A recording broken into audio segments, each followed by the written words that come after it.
और वो लोग जो गवाह नहीं बनते झूठ के, और जब गुज़रते हैं बेहुदा चीज़ से तो गुज़रते हैं शराफत से।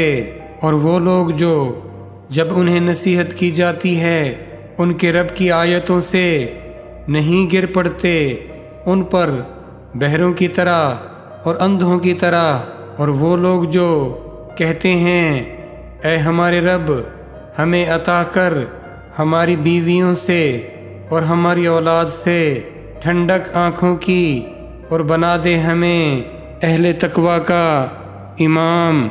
ये वो लोग हैं जज़ा दिए जाएंगे बाला खाने इनके सब्र की बदौलत, और इस्तकबाल किया जाएगा इसमें दुआए खैर के साथ और सलाम के साथ। हमेशा रहेंगे इसमें बेहतरीन आरामगाह और मस्कन।